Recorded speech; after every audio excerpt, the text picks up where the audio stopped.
जरा पुढे मागे, जरा मागे रे, मागे. नमस्कार शेतकरी बंधूंनो, मी माधव अवचार, मल्टीप्लायर मार्गदर्शक. तर आज व्हिडिओ करण्यामागचं एकच कारण आहे. तर आपण या प्लॉटमध्ये आतापर्यंत 2 एकरचा हा प्लॉट आहे आणि हे टोटली मल्टीप्लायर तंत्रज्ञानावर आधारित प्लॉट आहे आपला. तर यांना आतापर्यंत कमीत कमी एक 15 किलोच्या जवळपास गेलेलं आहे मल्टीप्लायर. तर आता यावेळेस पाऊस एवढा चालू आहे, तर कमी जास्त 2-2.25 महिने पाऊस चालू आहे आणि प्रत्येक जणाच्या हळदीमध्ये आता सडीनं सगळा शेतकरी परेशान आहे हळदीमध्ये. तर ह्या शेतकऱ्याचं एक वैशिष्ट्य आहे.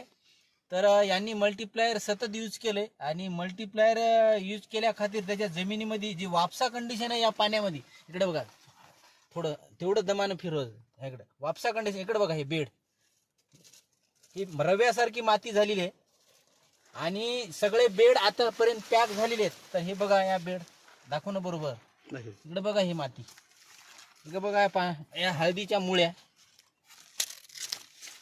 हे तंतुमय मुळ्या, आता पण एवढ्या मुळ्या आहेत आईच्या. आणि हे रव्यासारखी माती आहे, इकडे दाखव,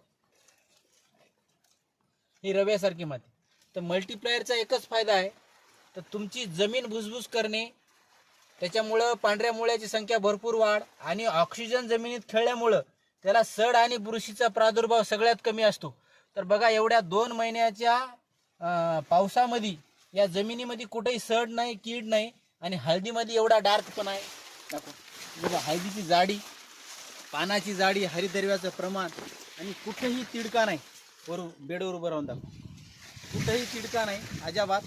एवढा 2 एकरचा प्लॉट आज आभाळ आल्यासारखा भयानक एवढ्या पावसामध्ये सुद्धा त्याला टक्कर देत आहे. तर शेतकरी बंधूंना एकच विनंती आहे, हळून फिरवायचं तेवढं एकच विनंती आहे. तर तुम्ही मल्टीप्लायर हे शेतकऱ्याला त्याच्या जमिनीसाठी वरदान आहे. तर तुमच्या जमिनीमध्ये जे काही सेंद्रिय कर्ब कमी असेल, जे काही उपजाऊ क्षमता तिच्यामधली कमी असेल, त्याला वाढवण्याचं काम करते. तुम्ही पहिल्या वेळेस 1-2 किलो वापरा आणि रिझल्ट आल्याच्या नंतर वापरायचा निर्णय करा.